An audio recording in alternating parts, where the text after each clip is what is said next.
Celle-là, j'ai relancé pour que... Mon cœur top. Hein? Il y a du monde.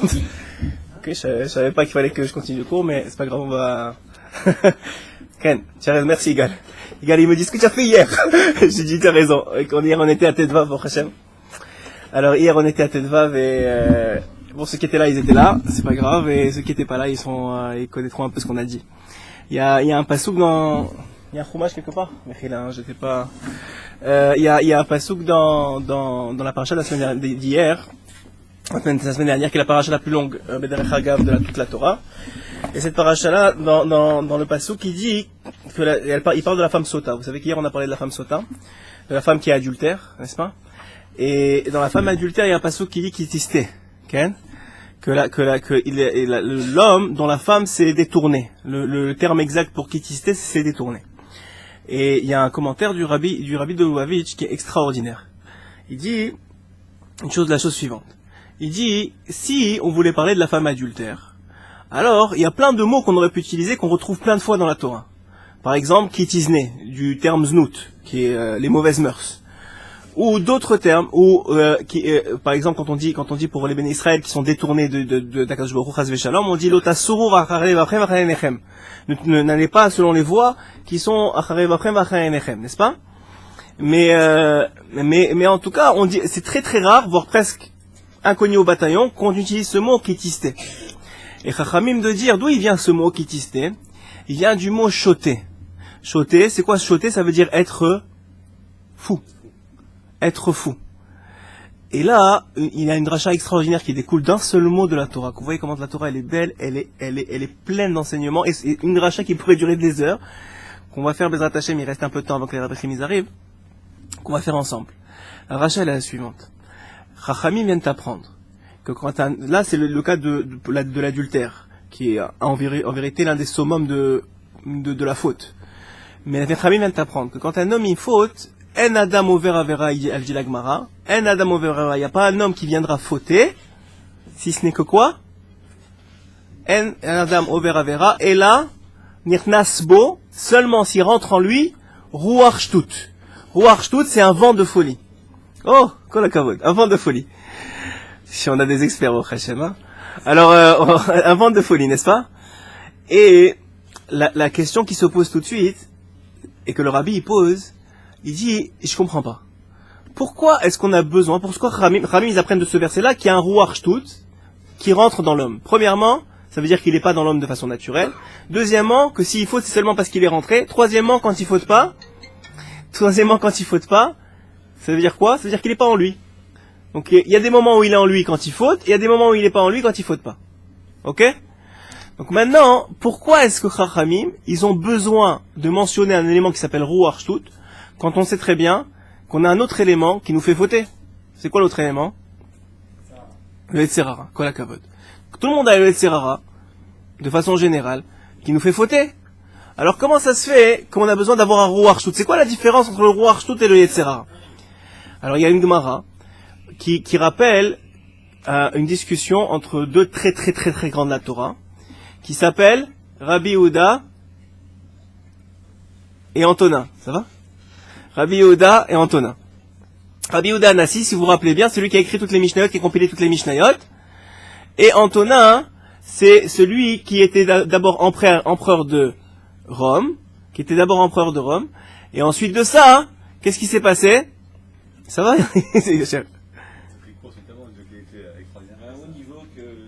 Qu'est-ce qu'il y a? Le son, on dirait Disney. Incroyable! Vous êtes sérieux?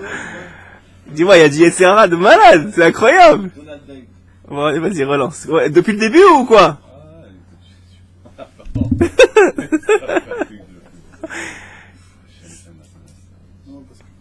Moi j'adore quand Asher Cohen il dit Hachem Nasir alors que c'est même pas lui qui donne le cours, c'est qu'il y a un problème dans l'histoire. À chaque fois ils arrivent, c'est pas possible. Ça arrivait dans le cours des comptes, maintenant ça arrive maintenant. C'est bon? Ok, encore. Alors où est-ce que vous avez arrêté? Je sais pas. On continue? Ok. Donc on a dit qu'il y a un Ruach Shtut. Et le rabbi il pose la question. On sait très bien qu'il y a un élément dans l'homme qui prend la place de le faire fauter. On n'a pas besoin du roi Shtut, on a ce qu'on appelle le Yetzer Hara que tout le monde connaît. Tout le monde dit, ah, j'ai un Yetzer Hara, j'ai un Yetzer Hara, j'ai un Yetzer Hara. Qu'est-ce que tu as besoin de me dire maintenant, il y a un roi Shtut? Qu'est-ce que ça vient faire différent de Yetzer Hara? Alors, pour comprendre ça, il y a une Gemara. Il y a une Gemara qui parle de Rabbi Yehuda Hanassi, qui était le prince de la Torah, on en a parlé beaucoup, c'est celui qui a écrit toutes les Mishnayot, il était extrêmement riche et extrêmement humble, puisque le cours d'avant du Rav, c'était l'humilité. Il a dit à la fin de sa vie, il a levé ses 10 doigts devant ses élèves, alors qu'il était sur le lit de mort. Il a dit, Hachem peut témoigner devant vous, que j'ai pas utilisé qu'un seul de ces 10 doigts n'a profité de ce monde-ci. Et pourtant, il était extrêmement riche. Pourquoi? Parce que toute sa richesse, il a mis au service de la Torah. Il n'a rien profité pour lui-même. Donc, vous dire la grandeur de Rabbi Yehuda Hanassi. Et l'empereur Antonin qui donc s'est rapproché de lui lorsqu'il a vu sa grandeur, aussi à cause, on avait raconté l'histoire avec la maman de Rabbi Yehuda Hanassi, vous verrez le shiur sur cet endroit-là. En tout cas, il s'est rapproché de lui, il a créé ici à côté Césarée, vous savez que Césarée c'est Antonin qui l'a créé, pour être proche de Rabbi Yehuda Hanassi et pour étudier avec lui. Il a créé un tunnel entre les deux, toutes les nuits il allait étudier, et beaucoup de discussions sont rapportées en leur nom dans la Gemara. Et la plupart du temps, l'opinion qui est retenue c'est laquelle? C'est celle d'Antonin, celle de l'élève. Et donc, dans cette discussion-là, il y a une discussion extraordinaire où Antonin vient voir son maître, Rabbi Yehuda Hanassi, il lui demande quand est-ce que le Yetzer Hara est rentré dans l'homme? Quand est-ce qu'il rentre? Rabbi Yehuda Hanassi lui dit au moment de la conception. Au moment où la gamète femelle et la gamète mâle, ou la cellule femelle et la cellule mâle se fusionnent, il se trouve, à ce moment-là, il y a la fécondation. Au moment de la fécondation, rentre le Yetzer Hara. Qu'est-ce que dirait Antonin?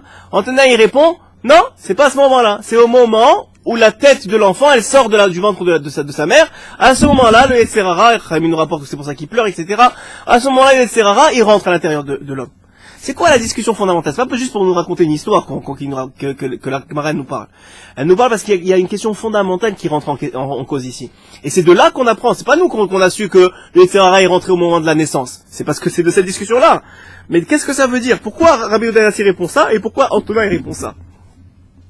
En vérité, c'est un enseignement fondamental. De savoir quoi? Que Rabbi Yehuda Hanassi, quand Antonin vient de le voir, il pensait que le Yetzer Hara était une composante intégrale et complète et comment on dit, et nécessaire de l'homme. C'est-à-dire qu'elle faisait partie de l'homme. Puisque déjà, il pensait qu'au moment de la conception venait le Yetzer Hara, au même moment que la Neshama, donc il faisait partie de lui-même.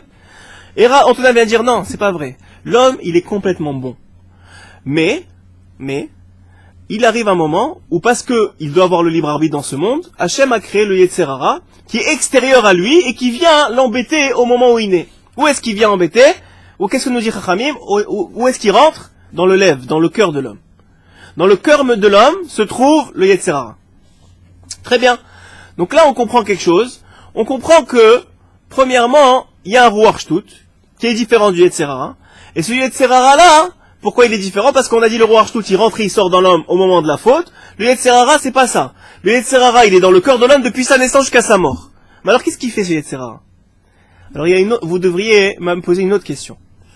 Il y a, dans la Torah, dans Bereshit, une histoire très connue, celle de Rivka et de ses 2 enfants. Rivka, elle est enceinte de 2 enfants. C'est quoi ces 2 enfants-là? C'est Esav et Yaakov. Kol hakavod. Esav et Yaakov. Rivka, il y a quelque chose qui se passe d'étrange. Elle va voir, puisque c'est écrit qu'elle va demander à Hachem, qui était au représentant d'Hachem dans le monde, qui était Shem, le Shem et Ever, la yeshiva de Shem et Ever, elle va poser une question. Elle dit voilà, j'ai un problème. S'il y avait un problème normal de grossesse, elle serait partie chez le médecin ou chez la femme de la sage-femme, elle serait pas partie chez Shem et Ever. Donc c'est un problème rouchani, il y a un problème spirituel. C'est quoi ce problème qu'elle arrive qu'à? Elle dit à Hachem, et donc à Hachem, elle dit à Kadosh Baruch Hu, j'ai un problème. J'ai dans mon ventre, à chaque fois que je passe devant la Avodah Zara, j'ai très très mal du côté gauche, donc des tentes de Avodah Zara, et à chaque fois que je passe du côté droit, c'est-à-dire du côté comment on appelle ça, de la yeshiva, de là où il étudie mon mari, etc., j'ai très très très mal du côté droit. J'ai très peur d'avoir un schizophrène dans mon ventre. Il y a un problème. Qu'est-ce qu'il lui dit? Qu'est-ce qu'il lui répond, Shem? Il lui dit non, ne t'inquiète pas, il y a 2 nations dans ton ventre qui donneront 2 grandes nations. Et d'ailleurs, Rashi, qu'est-ce qu'il dit sur ce passouk-là? Il dit, quel exemple il prend? Quel exemple il prend, Hacher? Il prend l'exemple de Rabbi Yehuda et Antonin. Il dit, c'est qui ces 2 nations-là? C'est Rabbi Yehuda et Antonin. Pourquoi Rabbi Yehuda et Antonin d'Afka? Antonin venant de Esav, qui s'est converti au judaïsme, et Rabbi Yehuda venant de de Yaakov. Pourquoi ces deux exemples-là? Parce qu'ils sont les prototypes d'une situation qu'ils ont réussi à combattre leur nature. Ils ont réussi à mettre leur nature au service du bien. Donc maintenant vient une autre question. Si vous me dites que déjà dans le ventre de leur mère, ils étaient capables d'avoir cette tendance-là, et qu'ils n'avaient pas encore soi-disant le Yetzirara, si on prend l'opinion de Otana comme le prend la Gemara et comme Yehuda il le dit. Alors comment ça se fait que les deux enfants ils sont attirés comme ça? Comment ça se fait que Esav il est attiré par la Vodazara et que Yaakov il est attiré par la Gdusha? Comment ça se fait? Il n'y a pas de Yetzirara, alors de quoi tu me parles? Alors pour ça, il faut connaître un enseignement de Chazal qui est rapporté énormément chez le Ori Akadosh et encore plus chez le Tanya. Le Tanya, le Baal Tanya, à peu près 2/3 du Tanya, ça parle que de ça. C'est quoi cette notion-là? C'est ce qu'on a fait le Nefesh Habei, l'âme animale de l'homme. D'où on apprend que l'homme il a une âme animale.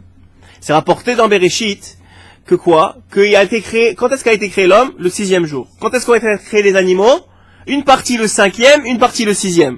La partie noble, on va dire, des animaux qui s'appellent les oiseaux et les oiseaux et les poissons, ils ont été créés le 5e jour. Et qui a été créé le 6e jour? Les animaux sauvages et les bêtes et les vaches et tout ce que vous voulez.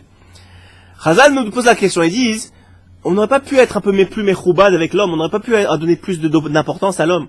On n'aurait pas pu faire en sorte que, bon, finalement, l'homme, il soit créé seul le 6e jour. Pourquoi ça a été créé en même temps que les animaux? Pourquoi Hachem il a fait ça? Et Rami de nous dire, parce qu'en chaque homme, il y a une partie animale. Il y a ce qu'on appelle la pulsion vitale. La pulsion animale, qui est une pulsion vitale. L'envie de manger, l'envie de boire, l'envie de procréer, etc., etc. C'est chez l'homme. La preuve en est, que comme tu as rapporté hier, Rabbi Hacher, tu as rapporté hier quoi? Que c'est écrit dans la Gemara, qu'à un moment, les sages ont voulu annihiler le Yetzirara. Ils ont fait le travail pour le Yetzirara de l'idolâtrie, qu'aujourd'hui, pratiquement aucun juif n'y est touché grâce à ça. Mais ils ont essayé avec le Yetzirara de la Znout, c'est-à-dire des mauvaises mœurs, ou des tendances physiques, et quand ils ont fait, même, ils n'arrivaient même plus à avoir d'œufs, c'est-à-dire qu'il n'y avait même pas de fécondation au niveau de la poule, encore plus au niveau de l'homme, donc sans ce Yetzirara, là on réalisait les sages, toute la génération, et toute la nature humaine allait à sa destruction. Donc ils ont remis ce Yetzirara à un moins grand niveau, mais il était toujours là, et pourquoi il était toujours là? Parce qu'il est nécessaire. Donc vous voyez que les pulsions vitales, elles sont nécessaires, c'est pas quelque chose qui est bon, ou qui est mauvais. Donc maintenant, qu'est-ce que tu me dis qu'il y a d'un côté Esav et de l'autre côté Yaakov? Comment ça marche? Alors là, on apprend quelque chose de fondamental. C'est qu'effectivement, l'homme est complètement bon. Et sa nature vitale, elle n'est là que pour servir son tikkun. Son tikkun, sa réparation, qui est quoi? De se réparer lui-même, donc de se connecter à Hachem lui-même, mais surtout de dévoiler Hachem dans le monde. Maintenant, nous dit Chazal une chose extraordinaire. C'est que Esav, il aurait pu, même si c'est complètement faux et complètement difficile, et c'est d'ailleurs le cas c'est d'ailleurs pour ça que le Zohar nous dit que l'âme de Esav était d'un niveau plus haut que l'âme de Yaakov. Esav, il aurait pu faire quelque chose d'extraordinaire. Il aurait pu aller dans ces temples d'Avodazara, ou, comme certains le font aujourd'hui, aller dans les boîtes de nuit, et faire tchouva à ceux qui y sont. Il aurait pu utiliser cette tendance-là qu'il avait pour la matérialité, qui est fondamentalement ni mauvaise ni bonne, et faire en sorte de servir Hachem même là-bas. Et il aurait été en cela plus grand que Yaakov, qui lui était Rouhani. De l'autre côté, on voit David Ameller, qui avait, nous dit Chazal, les mêmes tendances que Esav, il était sanguinaire, tout ce que vous voulez, et pourtant il a servi Hachem mieux que personne. C'était le plus grand roi qu'on a eu. Pourquoi? Parce qu'il a réussi à mettre sa nature au service d'Hachem. Et ce que nous demande Hachem, c'est ça. Le fondement qu'on apprend de là, c'est que c'est quoi le but d'une nature? C'est pas de la changer, c'est pas de la modifier. Écoutez bien, c'est de la sublimer. Et ça, c'est un enseignement pour nous, mais pour tous ceux qui sont autour de nous. N'essayons pas, je le dis au pronom personnel pluriel, c'est pas comme on dit, le nous. N'essayons pas de changer nos femmes, n'essayons pas de changer nos enfants, n'essayons pas de faire eux des médecins s'ils vont devenir rabbins, et de faire eux des rabbins s'ils veulent devenir médecins. Ce que je veux dire, c'est qu'on ne peut pas changer les gens. Pourquoi? Parce que Hachem a choisi de leur donner cette nature-là, parce que c'est ce qui leur correspond le mieux pour faire leur tikkun et le servir comme il veut qu'ils le servent. Et c'est pas parce que toi, ça correspond pas à tes standards d'excellence, que ça veut dire que c'est moins bon. Parce que Hachem, il est bien mieux que toi. Il sait ce qui vaut le mieux, et pour tes enfants, et pour toi, et pour ta femme. Donc c'est pas parce que Hachem, maintenant, il a comme ça une nature, il a donné une nature particulière qu'il faut que tu dises, ah ben écoute, t'es comme ça, c'est pas bien, il faut te changer. Parce que tout ce que vous allez réussir à faire en faisant ça, c'est cacher et opprimer l'enfant ou la femme ou vous-même. Ça commence par vous-même. Le potentiel. Alors que le vrai secret, le vrai tikkun, la vraie réussite, la vraie grandeur, elle se trouve justement dans le fait de sublimer cette nature-là. Et pas de la détériorer ni de la cacher. On a chacun d'entre nous ce qu'on appelle Rabbeinu, parce que je peux pas parler, comme je dis à chaque fois, je peux pas parler sans rappeler Rabbeinu. Rabbeinu, il dit, on a chacun d'entre nous une nekuda. Une nekuda, c'est un point. La traduction littérale, c'est un point. La nekuda, c'est quoi? C'est le point qui détermine qui tu es vraiment. Quelque chose qui t'appartient à toi, seulement à toi. Quelqu'un qui t'appartient à toi, seulement à toi, et à personne d'autre. Cette nekuda-là, elle ne peut pas être retrouvée chez personne d'autre que toi. Et donc, puisque tu as cette nekuda-là en toi, il t'incombe à toi de la sublimer, de la dévoiler, et de dévoiler la partie d'Hachem qui t'incombe finalement. Parce que cette nekuda-là, elle est connectée à ta neshama, qui est une partie d'Hachem. Et seulement toi peux la dévoiler. Donc maintenant, on vient de comprendre quelque chose d'extraordinaire. C'est que chacun, on a un effet shabémi qui n'est ni bon ni mauvais. Qu'est-ce qui fait que on est bon ou mauvais alors? Finalement. Si on a un effet shabémi qui n'a pas qui a une nature, et qui peut être sublimé comme il peut être détruit. Qu'est-ce qui fait qu'il est bon ou mauvais? Qu'est-ce qui fait qu'on est bon ou mauvais? Le Yetzer Hara. Donc ce Yetzer Hara, qui se retrouve dans le cœur de l'homme, qu'est-ce qu'il fait? Il va te convaincre que tu dois utiliser ta nature pour le mal. Donc ta nature, fondamentalement, elle est porteuse d'une espérance et d'une réalité positive extraordinaire, mais toi, tu as le moyen, avec ton Yetzer Hara qui est contenu dans ton cœur, comme nous dit Srazal, de diriger ta nature vers le mal. Maintenant, si tu comprends ça, tu comprends que quand tu as un Yetzer Hara, il est dans le cœur. Ça veut dire que tout ce qui est jalousie, tout ce qui est énervement, mais pas encore dans la réalité, tout ce qui est dans ton cœur, que personne ne voit. C'est pour ça que Chassidus dit Hachem, je veux votre cœur. Pourquoi? Parce qu'en vérité, quand tu aimes pas quelqu'un, et tu dis, tu sais quoi, je vais faire quelque chose pour lui. Donc toi, dans ta tête, tu as une idée de bien faire. Et qu'est-ce qui arrive à la fin? Tu te retrouves que l'action, elle est pourrie. Mais tu dis, je comprends pas, j'ai voulu bien faire. Ouais, mais ton cœur à toi, mon grand. Qu'est-ce qu'il y a dans ton cœur vraiment? Il y a que tu l'aimes pas, ce gars-là. Donc maintenant, qu'est-ce qui arrive? Même tu veux faire le bien, les poils, puisque ton idée, elle est passée par ton cœur, nous dit Rabbeinu, avant de sortir avec ton action, où est-ce qu'elle passe l'idée? Par le cœur. Donc qu'est-ce qui se passe maintenant? Quand toi, ton cœur, il est mauvais, tu l'as pas métaken, comme on parle souvent des travail des midot qui est dans le cœur. Quand tu n'arrives pas à faire ça, même si toi tu veux faire le bien, ça sort mal. Pourquoi? Parce que maintenant, tu t'es retrouvé dans une situation où tu n'as pas réussi à sortir le bien. Et inversement, quelqu'un, il a un bon cœur, l'Eftov, qui est le principal, nous dira Rabbi Shimon. Mais, bon, il connaît pas bien la halakha. Il sait pas comment faire vraiment. Mais il a un l'Eftov, il a un bon cœur. Il essaye, et finalement, Hachem va faire en sorte qu'il va tourner la chose bien. Pourquoi? Parce que ce qui compte, c'est le cœur. C'est-à-dire quoi? C'est ce qu'il retrouve ici. Et le Yetzer Hara, il se retrouve dans le cœur. Donc maintenant, on a dit le Nefesh HaBehemi. Vous savez que le Nefesh, c'est dans le sang. Badam, c'est écrit dans la Gemara, c'est dans le sang. Donc le Nefesh, c'est dans le sang. Donc on a un Nefesh qu'on appelle un Nefesh Eloki, qui est la partie divine. Et on a un Nefesh HaBehemi, qui est la partie un peu plus animale. Donc l'un est contre l'autre. C'est pour qu'il y ait toujours un libre arbitre. Dans le cœur, on a nous, c'est-à-dire notre nomidot qui s'appelle le Ruach. Le Ruach, c'est nomidot, on en a beaucoup parlé. C'est la partie de la Neshama qui s'appelle le Ruach. Dans ce cœur-là, il y a le Ruach. Et maintenant, ce Ruach-là, est-ce que tu vas le diriger vers le bien ou vers le mal? Ça, c'est si tu écoutes ton Yetzer Hara ou ton Yetzer Hara. Maintenant, il y a une nouveauté dans la paracha. C'est quoi cette nouveauté? C'est ce Ruach Shtut. D'où il sort ce Ruach Shtut? Vient nous apprendre Chazal, et en particulier le Rabbi de Lubavitch. Zechuto Yagen Aleinu. Il vient nous apprendre quelque chose d'extraordinaire. Il vient nous apprendre que pour un homme qu'il concrétise son mauvais cœur dans le monde, ça prend une folie. Ça prend d'être fou. Pourquoi? Parce que qu'est-ce qui fait que tu vas arriver à concrétiser dans le monde une avéra, par exemple l'adultère? Qu'est-ce qui se passe à ce moment-là? C'est qu'il y a quelqu'un d'autre, overavera, et là nirnas, il y a quelqu'un d'autre qui rentre en toi, qui s'appelle quoi? Le Ruach Shtut. Qu'est-ce que nous dit Srazal, par exemple, quand quelqu'un se met en colère? Qu'est-ce qu'il dit Srazal? Il est hors de lui. Kola Kavod, dis-moi, tu es en feu aujourd'hui. Il est hors de lui. Donc c'est pas lui. C'est qui? C'est le Ruach Shtut. Qu'est-ce qu'il nous dit Srazal? N'essaie pas de lui parler. Pourquoi il dit n'essaie pas de lui parler? C'est de le calmer, maintenant il est en train de s'énerver. Il dit non, n'essaie pas de lui parler. Pourquoi? Parce que c'est pas à lui que tu parles. Ça sert à rien que tu lui parles. Il est pas là, le gars. Il est pas là, ça n'est jamais. Dès que tu fautes à l'action, je parle pas encore dans le cœur, mais la faute de l'action, dès que tu fautes dans l'action, ta neshama, elle s'en va. Elle est plus là. Donc c'est qui prend le dessus? C'est le Ruach Shtut. Mais où il prend le dessus? Dans ton sechel. Pourquoi? Parce qu'il prend la place de ta neshama. Où est-ce qu'elle est la neshama? Dans la tête. Ruach bina. Chochma bina vada'at. C'est le correspondant de la neshama. Où est-ce que ça se trouve? Dans la tête. Donc qu'est-ce qu'il fait? Qu'est-ce qui se passe en vérité? Au moment où tu fautes l'action, c'est ce que nous dit Israël, que tu me rapportais tout à l'heure, c'est quand quelqu'un, c'est rapporté par Chazal, ce qui est incompréhensible, c'est quand quelqu'un, il va arriver à faire une faute avec une femme. On va passer dans l'autre sens. Maintenant, on parle d'une femme ici, mais on va passer d'un homme qui fait une faute avec une femme. On nous dit Chazal, tu peux lui reprocher tout ce qui s'est passé avant, c'est-à-dire toutes les barrières qu'il a pas mis, comme c'est écrit dans Parashat Shoftim là-bas, c'est écrit qu'un homme il doit mettre des barrières dans toutes ses portes. Ils disent là-bas, le drache de cette verset-là, c'est de dire tes yeux, tes oreilles, etc. Tu as mis des barrières. Pourquoi? Parce que c'est ça ta responsabilité. Parce que si tu dis qu'il y a un Ruach Shtut, alors je suis pas responsable, c'est moi qui ai fait la faute. Ouais, mais attends, mon grand, c'est qui l'a laissé rentrer le Ruach Shtut? Ça, c'est ta responsabilité à toi de pas le laisser rentrer. Voilà notre responsabilité. Si le Ruach Shtut, quand il est là, j'ai plus rien à faire. Je peux plus diriger. Donc c'est quoi ma responsabilité à moi? C'est de ne pas le laisser rentrer. C'est de ne pas le laisser rentrer. Donc qu'est-ce qui se passe? Donc maintenant tu mets des barrières là où il faut.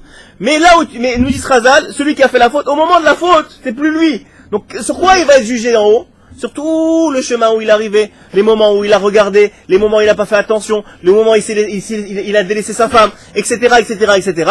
Tous les étapes que lui il était encore là, mais qu'il a seulement qu'est-ce qu'il a fait? Il a fait l'erreur de suivre son Yetzirara. Donc maintenant quand il a fait l'erreur de suivre son Yetzirara, il est arrivé où? À la faute finale, qui elle est le Ruach Shtut.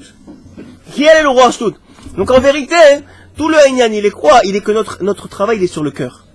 Il est sur le cœur parce que c'est là où se trouve le Yetzirara. Si tu combats, et qu'est-ce que nous dit Chazal? Si ton Yetzirara il t'embête, qu'est-ce que tu fais? Maintenant, on a dit c'est comment ça marche, mais comment on fait pour Metaken, pour contrôler tout ça? Tu l'amènes au Beit Midrash. Parce que la Torah, qu'est-ce que ça fait? Ça te donne du Sechel, de la Chochma, et cette Chochma-là, elle est meilleure sur ton cœur, et ton cœur maintenant, tu es capable de mieux le diriger. Deuxième chose que Rabbeinu il dévoile, c'est que la parole, elle influence le cœur. Nous, on croirait que si tu as envie de quelque chose, alors la parole, elle va exprimer ce que tu as envie, n'est-ce pas? Ce qui est le cas quand les enfants ils disent je veux, t'as l'impression que c'est eux qui parlent. Il nous dit Rabbeinu, c'est pas vrai. Quand il dit l'enfant je veux et que c'est quelque chose de mauvais, s'il veut la Torah et les mitzvot Baruch Hashem, et quelque chose de mauvais, c'est pas lui qui parle, c'est son Yetzirara, il écoute son Yetzirara. Mais maintenant, quelqu'un il va parler dans le sens inverse, c'est-à-dire il va dire je veux vouloir la Torah, je veux pas maintenant mais je veux vouloir. Qu'est-ce que ça va faire? Ça va influencer son cœur. La parole, elle influence le cœur. Et ça, c'est extraordinaire parce que je l'avais étudié ça avant le rabbi, et vous réalisez que c'est le court-circuit de tout le système. Parce que le rabbi il parle, il y a la neshama, il y a le ruach, et dans le dam il y a le nefesh. Et tout ça, en fonction du bien, il y a le mal. Le nefesh abeyemi, le yetzerara, et le ruach shtut. Mais comment je fais pour arrêter tout ça? Comment je fais? Il te dit Rabbeinu, parle. Parce que quand tu parles, tu viens de faire un court-circuit dans le système, et tu viens d'influencer ton cœur. Dis à Hachem, je veux. Dis à ta femme, parle avec ta femme, parle avec tes enfants. Quand tu parles, c'est là où se trouve toute la solution. On le dit à chaque fois, mais on réalise pas qu'est-ce que ça veut dire. On vient de court-circuiter tout le système du mal. Vous savez que tous ces éléments-là, comment ils savent comment t'embêter? Il y a un ange en haut qui s'appelle le Samer même, qui envoie les informations. Il dit au Seigneur, voilà ce qu'il va faire. Dis-lui de faire ça. Dis-lui de faire ça. Il gère le système. Donc maintenant, c'est juste des éléments pour te faire fauter. Comment tu fais? Tu coupes le système et tu te connectes directement à ta neshama, qui est en toi, mais surtout, tu te connectes à Hachem. Quand tu parles, et tu dis je veux, même si maintenant tu n'y arrives pas, mais je veux. Comme ça, comme on a dit beaucoup, on a parlé beaucoup du vouloir. Quand tu fais ça, tu viens de court-circuiter le circuit du mal. Et qu'à ce moment-là, tu sors du Ruach Shtut. Et ça, c'est un lien important à comprendre, de comprendre pourquoi, en quelques minutes, on a fait tout le circuit, comment le Chazal, comment les maîtres d'Israël, ils sont incroyables. Ils voient derrière la source de la source. Et d'un seul mot, Tishté, ils ont sorti toutes les forces du mal dans l'homme. Comment ça marche? Donc c'est pour vous dire simplement que, évidemment, première chose qu'on est responsable, c'est de mettre des barrières par rapport à nos yeux, par rapport à ce qu'on entend, par rapport à ce qu'on dit. Ça, c'est la première chose. Et la deuxième chose, quand on est déjà dans le système du mal et qu'on n'arrive pas à s'en sortir, parle avec Hachem. Parce que ça coupe le circuit du mal et ça te remet dans un circuit de bien.